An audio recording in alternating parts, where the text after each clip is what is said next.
और जब भी बात की जाती है नौकरी के बारे में तो हमारे संदर्भ में हर मिडिल क्लास या फिर जो हमारे गांव देहात से आने वाले बच्चे होते हैं जो भारत का सबसे बड़ा नियोक्ता यानी कि सबसे बड़े स्तर पर इसमें सारी की सारी जगहों पर आपको अच्छी सैलरी भी मिल रही है। एक ऐसी सरकार जो पूरे भारत को संभालती है। युद्ध के क्षेत्र में होना पड़ सकता है आपको, 11वीं में होते हुए ही सरकारी नौकरी को भी हासिल कर लेते हैं। Hello hello hello hello hello, नमस्कार दोस्तों, आप सभी का बहुत बहुत स्वागत है हमारे आज के एक बहुत ही महत्वपूर्ण सेशन में। आप में से अधिकतर साथी कक्षा 10वीं का एग्जाम दे चुके हैं और आप सभी लोग अब कक्षा 11वीं की ओर जाने लग गए हैं। हमारे जो अधिकतर हिंदी माध्यम के छात्र होते हैं या फिर जो हमारी छात्राएं होती हैं, उनकी हमेशा से एक तरीके से एस्पिरेशन रहती है या फिर उम्मीद रहती है कि कक्षा 10वीं के बाद वो कैसे अपने परिवार की मदद कर सकें। कक्षा 10वीं के बाद अधिकतर जो हमारे दोस्त हैं या फिर जो हमारी छात्र छात्राएं हैं, वो ये कोशिश करना चाहते हैं कि वो अपने परिवार की मदद कर सकें किसी अच्छी नौकरी को हासिल कर। और जब भी बात की जाती है नौकरी के बारे में तो हमारे संदर्भ में सबसे पहले सरकारी नौकरी ही आती है। हमारे आज के सेशन के अंदर दोस्तों मैं आप सभी के साथ उन बेहतरीन 5 से 6 जॉब्स के बारे में डिस्कशन करूंगा जो आप कक्षा 10वीं के बाद दे सकते हैं। ये सारी की सारी जो हमारी जॉब्स हैं ये सरकारी जॉब हैं।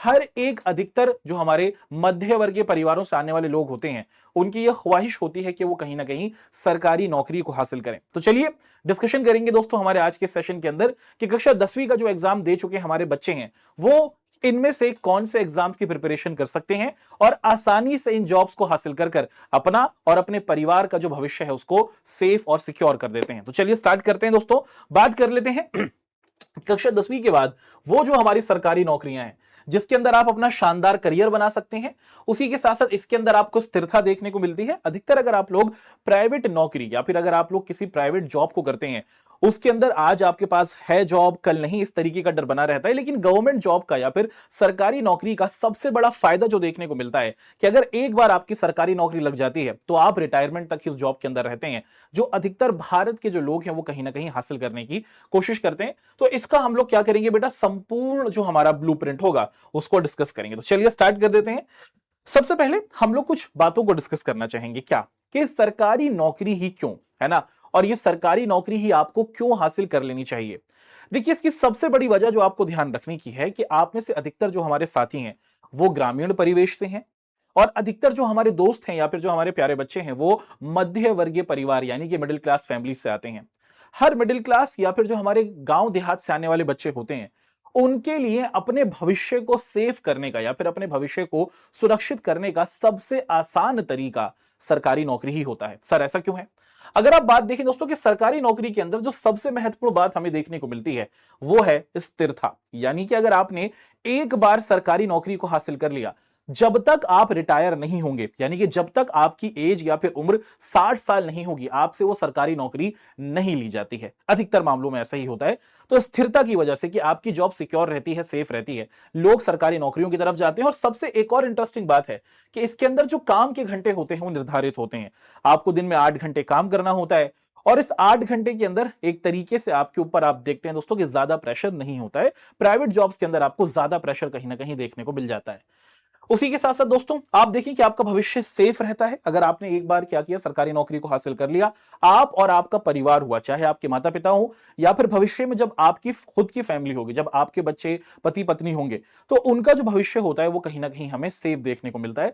कुछ कुछ डिपार्टमेंट्स में सरकार पेंशन देती है, जब आप रिटायर हो जाते हैं तो सरकार पेंशन का कुछ प्रावधान करती है। उसी के साथ समाज के अंदर आपको मिलती है अद्वितीय रिस्पेक्ट। देखिए भारतीय समाज के अंदर जिस परिवेश में हम लोग रहते हैं, अधिकतर आप में से हमारे साथी यूपी के हैं, यूपी बिहार के अंदर एक कल्चर माना जाता है कि अगर किसी की सरकारी नौकरी लग गई तो भैया उसका भौकाल बन जाता है ना, और उसको समाज के अंदर बहुत ज्यादा इज्जत दी जाती है। उस व्यक्ति को या फिर उस बच्चे को या फिर उस बच्ची को बहुत ज्यादा प्रसिद्धि मिल जाती है। तो अगर आप अपने सोसाइटी के अंदर या फिर समाज के अंदर अपनी रिस्पेक्ट बनाना चाहते हैं तो सरकारी नौकरी से अच्छा कोई ऑप्शन नहीं है। सर यहां तक तो हमने सरकारी नौकरी क्यों करनी चाहिए, उसके क्या क्या फायदे हैं उनको डिस्कस किया। चलिए एक एक कर हम लोग ये आपको बताना शुरू कर देते हैं वो कौन कौन से सरकारी नौकरियां हैं जिस पर हमें फोकस करने का मौका मिलेगा हमारे आज के सेशन में। अगर आप लोग कक्षा 10वीं का एग्जाम दे चुके हो, जो कि आपने दे ही दिया है, तो आप इन सरकारी नौकरियों के अंदर अपने आप को क्या कर सकते हैं दोस्तों, एक तरीके से एलिजिबल देखते हैं या फिर आप इन एग्जाम्स की तरफ जा सकते हैं। सबसे पहले हमारे साथ है रक्षा क्षेत्र, यानी कि आपको देश की सेवा के अंदर एक तरीके से सैनिक बनने का मौका मिलेगा। इसके बारे में हम डिटेल से डिस्कशन करेंगे कि वो क्या तरीका होता है कि आप भारत की जो हमारी सेनाएं हैं उनके अंदर जा सकते हैं। दूसरा ऑप्शन है दोस्तों कि आप भारतीय रेलवे में जा सकते हैं, जो भारत का सबसे बड़ा नियोक्ता यानी कि सबसे बड़े स्तर पर जहां पर सरकारी नौकरियों को दिया जाता है तो वो हमारी भारतीय रेलवे है। हम भारतीय रेल के अंदर कौन कौन सी आपकी जॉब्स हैं और आप कैसे हासिल कर सकते हैं वो डिस्कस करेंगे। उसी के साथ साथ आपको बैंकिंग और डाक कुछ जॉब्स होती हैं जो हमारे पोस्टल ऑफिस यानी कि जो हमारा डाक विभाग होता है उसके अंदर दी जाती हैं। और बैंक में भी 10वीं पास की बहुत सारी जॉब्स हमें देखने को मिलती हैं, वो कौन कौन सी हैं वो डिस्कस करेंगे। उसके साथ फिर एक होता है स्टाफ सिलेक्शन कमीशन। आप लोग अगर किसी सरकारी ऑफिस के अंदर गए होंगे तो वहां पर आपको बहुत सारे अधिकारी देखने को मिले होंगे। उन अधिकारियों की मदद करने के लिए कुछ हमारे कर्मचारी होते हैं जो एसएससी के जरिए क्या किए जाते हैं दोस्तों, के रखे जाते हैं। ये क्या है वो हम लोग जानेंगे। और आप राज्य की जो आपकी पुलिस है या फिर जो आपके राज्य के अंदर वन विभाग होता है जिसे हम लोग फॉरेस्ट डिपार्टमेंट कहते हैं, उसके अंदर भी जा सकते हैं। तो कक्षा 10वीं का एग्जाम पास कर लेने के बाद आपके पास ये 5 बेहतरीन ऑप्शंस देखने को मिलते हैं। 5 अलग अलग डिपार्टमेंट हैं जहां पर आपको सरकारी नौकरी मिल सकती है। चलिए अब सबसे पहले हम लोग बात कर लेते हैं हमारा जो ये रक्षा क्षेत्र है ना, इसके बारे में। और जब भी हम लोग बात करते हैं कि अगर आप कक्षा 10वीं का एग्जाम दे चुके हैं और आप भारत की सेना के अंदर शामिल होना चाहते हैं, देश की सुरक्षा करना चाहते हैं, देश को एक तरीके से क्या करना चाहते हैं दोस्तों, सुरक्षित देखना चाहते हैं, तो आपके सामने ऑप्शन है दोस्तों कि देश की सेवा के लिए आप देखते हैं कि हमारे भारत की सरकार ने 3-4 साल पहले ही अग्निपथ योजना को लॉन्च किया है। और इस अग्निपथ है ना योजना के जरिए आपको देखने को मिलता है कि जो हमारे अग्निवीर होते हैं है ना, उनको रिक्रूट किया जाता है, यानी कि सैनिक ही है बट उनके लिए एक नया नाम अग्निवीर रखा गया है। अब इस अग्निवीर है ना, हमारे पास एक एग्जाम आता हुआ दिखता है जिसे हम लोग बोलते हैं Indian army Agniveer GD exam. इसके अंदर आपको 3 तरीके से एग्जाम होता हुआ देखने को मिलता है। इसके अंदर एक रिटर्न परीक्षा होती है, उसके बाद आपका फिजिकल टेस्ट होता है और उसी के साथ साथ आपका मेडिकल टेस्ट भी कराया जाता है। अगर आपने इन तीनों की तीनों परीक्षाओं को पास कर लिया है ना, रिटर्न टेस्ट उसी के साथ साथ फिजिकल टेस्ट और मेडिकल, उसके बाद फिर आपको नौकरी मिल जाती है। अच्छा ध्यान दीजिएगा दोस्तों कि ये जो नौकरी आपको मिली है ये सिर्फ और सिर्फ 4 साल की आपको देखने को मिलती है। सर आप तो कह रहे थे कि पूरे 60 साल तक रहती है। अग्निवीर योजना के अंदर आप देखते हैं दोस्तों कि जिन भी लोगों को सिलेक्ट किया जाता है या फिर जितने भी हमारे कैंडिडेट्स आते हुए हमें दिखते हैं, जितने भी हमारे सैनिक हमें आते हुए दिखते हैं, वो सिर्फ और सिर्फ 4 साल के लिए होते हैं। उनमें से सिर्फ 25% को ही क्या किया जाता है, आगे की जो जॉब होती है वो दी जाती है परफॉर्मेंस के हिसाब से, कि अगर आप पूरे 4 सालों में अच्छा करेंगे तो सरकार फिर आपको आगे लेके चलना चाहेगी, वरना फिर आप 4 साल की ही सर्विस कर सकते हैं। दूसरा ऑप्शन आपको देखने को मिलता है इंडियन नेवी मैट्रिक रिक्रूट है ना, जिसे हम लोग एमआर के नाम से जानते हैं। इसके अंदर भी कक्षा 10वीं को पास कर लेने के बाद आपके सामने ये 3 अलग अलग जॉब्स देखने को मिलती हैं। पहली जॉब जो हमें आती हुई देखने को मिलती है उसे कहा जाता है शेफ, यानी कि आपको खाना बनाने का एक काम दिया जाएगा। आप जो हमारे कैंडिडेट्स होते हैं है ना, हमारी नेवी के अंदर काम करने वाले जो हमारे ऑफिसर्स होते हैं उनके लिए खाना बनाएंगे।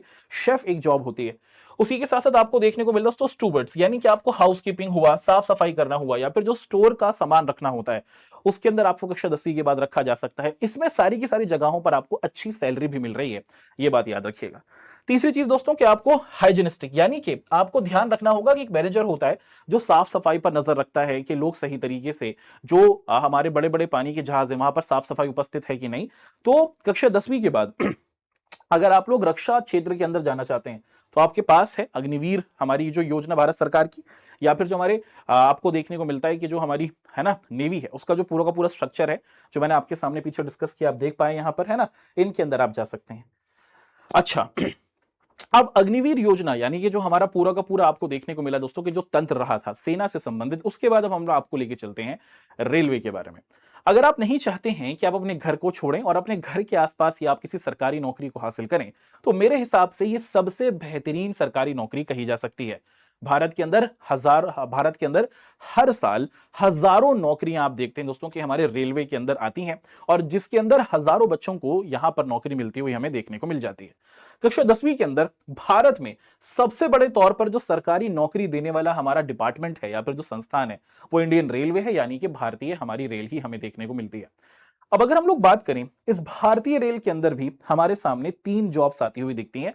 अगर आपने कक्षा 10वीं का एग्जाम पास कर रखा है और अगर आप भारतीय रेल के अंदर जाना चाहते हैं तो आपके पास ये 3 जॉब्स हासिल करने का ऑप्शन है। पहला ऑप्शन आपको देखने को मिलता है जिसे बोला जाता है ग्रुप डी का एग्जाम। आप लोगों ने कहीं ना कहीं अपने बड़ों से सुना होगा कि भैया ग्रुप डी का एग्जाम आ रहा है रेलवे का। सर ये ग्रुप डी का एग्जाम क्या होता है?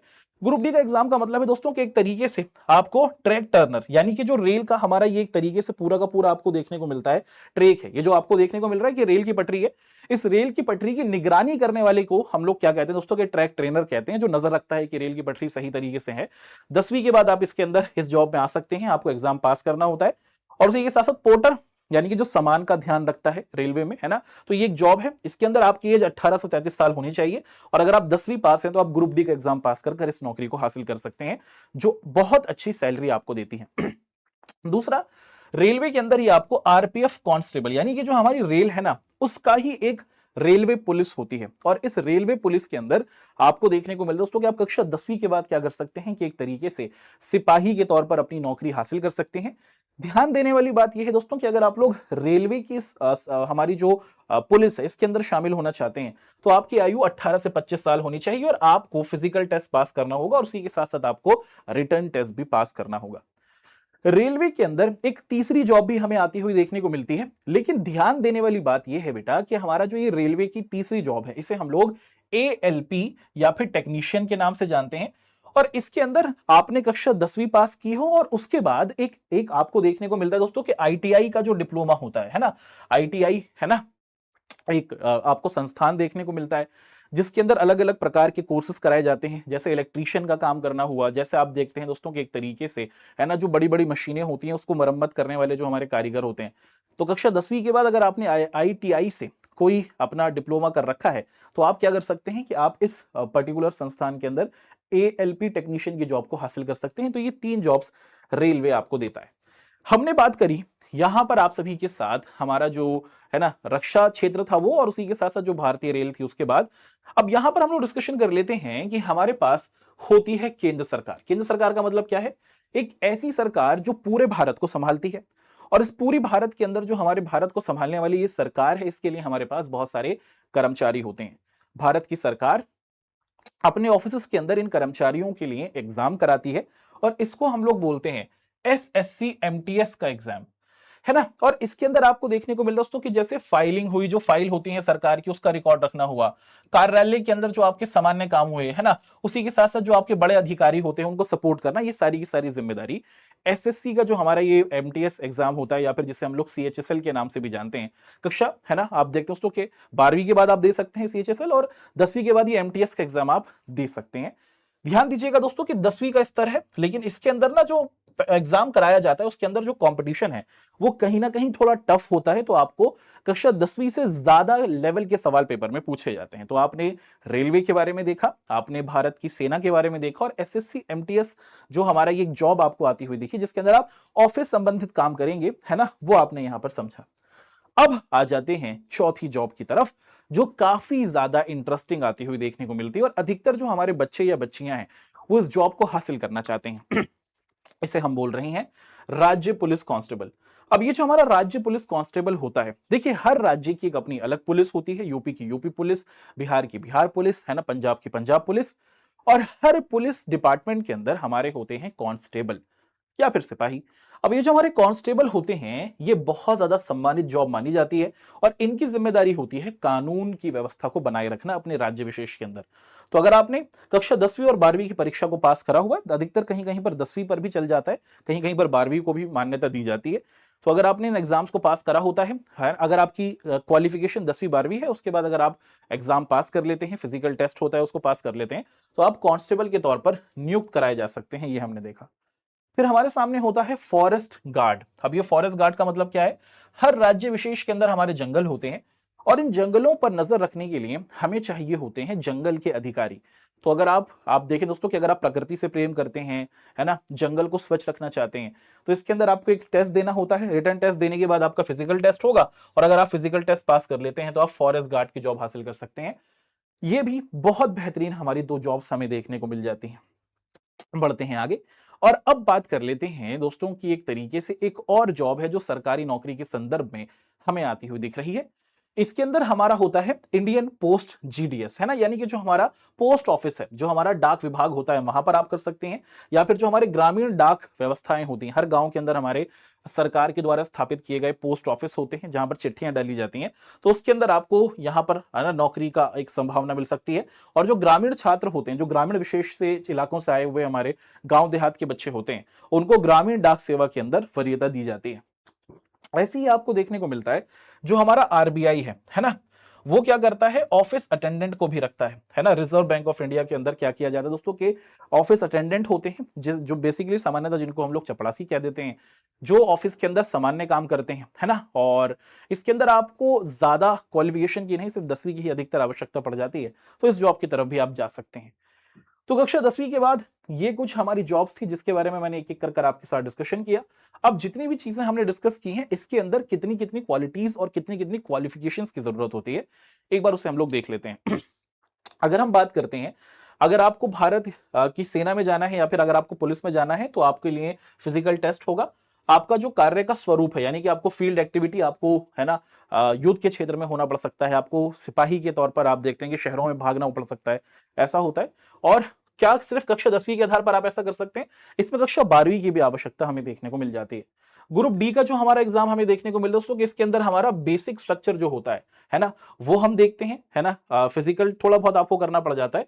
और ग्रुप डी के एग्जाम की अगर हम बात कर रहे हैं, तो यहां पर भी है ना आपको कक्षा 10वीं के अलावा है ना कोई और अतिरिक्त एग्जाम की आवश्यकता नहीं होती है। रेलवे एएलपी की अगर हम बात करें, तो यहां पर कोई फिजिकल टेस्ट आपको नहीं देना पड़ता, टेक्निकल कार्य आपका होता है। हालांकि 10वीं के साथ साथ आपकी जो आईआईटी डिप्लोमा की जरूरत होगी, है ना, वो आपको होना चाहिए, है ना। आईटीआई डिप्लोमा की जो आपकी आवश्यकता होती है वो आपको करना चाहिए। उसी के साथ साथ एसएससी एमटीएस, इसके अंदर कोई फिजिकल टेस्ट करने की जरूरत नहीं, डेस्क का काम होगा बैठे बैठे। और पोस्टल जीडीएस के अंदर आपको गांव देहात के अंदर आप देखते हो कि थोड़ा बहुत चलना पड़ेगा, ये हमने देखा। तो यहां तक की जो बातचीत थी वो हमने देख ली है। अब किन बातों पर आपको फोकस करने की जरूरत है बेटा, कि सबसे पहले तो आप इन सारे एग्जाम्स को का जो आपका सिलेबस हो वो आप समझें, अपना जो बेसिक हो इस एग्जाम को लेकर, जैसे इसमें गणित हुआ, या फिर आपको देखने को मिलता है रीजनिंग हुआ, जनरल अवेयरनेस यानी कि जीके हुआ, और उसी के साथ साथ इंग्लिश या फिर हिंदी सब्जेक्ट हुआ, वो पेपर में पूछे जाते हैं, तो उस पर फोकस करने की जरूरत होगी। अपना एक स्टडी प्लान बनाइए और निरंतरता के साथ चलिए। तो ऐसा भी आपको देखने को मिल सकता है कि कक्षा 10वीं को पास करने के बाद बहुत सारे ऐसे बच्चे रहते हैं जो 11वीं में तो जाते ही हैं, लेकिन 11वीं के साथ साथ वो अपने एग्जाम्स की भी तैयारी करते हैं। और अधिकतर ये देखा जाता है दोस्तों कि बच्चे है ना 11वीं में होते हुए ही सरकारी नौकरी को भी हासिल कर लेते हैं। ऐसा संभव है, ऐसा किया जाता रहा है। तो उम्मीद करते हैं दोस्तों कि जो सारी बातें आपको बताई गई होंगी इसको आप लोग जरूर ध्यान रखेंगे, है ना। और अपनी शुरुआत को आप लोग अच्छे तरीके से करेंगे, अनुशासन बनाए रखेंगे। अगर आपको और अधिक जानकारी चाहिए, मैंने आपको जॉब्स बता दी हैं, तो आप ऑफिशियल वेबसाइट्स पर जाइए और हर डिपार्टमेंट की जो ऑफिशियल वेबसाइट है, कब कब फॉर्म निकलते हैं, कैसे कैसे भरा जाता है, वो आप आसानी से जानकारी हासिल कर सकते हैं। हमारा काम था जॉब्स के बारे में बताना, वो हमने आपको बताया। अब आप इनकी ऑफिशियल वेबसाइट पर जाकर और इन्फॉर्मेशन ले सकते हैं। तो उम्मीद करते हैं दोस्तों कि जितने भी हमारे कक्षा 10वीं से संबंधित बच्चे और बच्चियां रहे, जिन्होंने अपने एग्जाम को हासिल करने के बाद सरकारी नौकरी को देखने की कोशिश करी, ये वीडियो आपके लिए काफी ज्यादा फायदेमंद रही होगी। अब आप लोग जरूर कमेंट करके बताएं कि आपको हमारी ये वीडियो कैसी लगी। और दूसरी बात आपको जरूर कमेंट करके बताना है कि आप आने वाले समय में कौन सी एक तरीके से आप देखते हैं दोस्तों की वीडियो हमसे चाहते हैं। किसी भी टॉपिक के ऊपर जो आपकी समस्या हो वो आप हमें बताएं, हम उस पर जरूर आपकी वीडियो बनाएंगे। हमारे साथ बने रहने के लिए बहुत बहुत शुक्रिया। जय हिंद, धन्यवाद।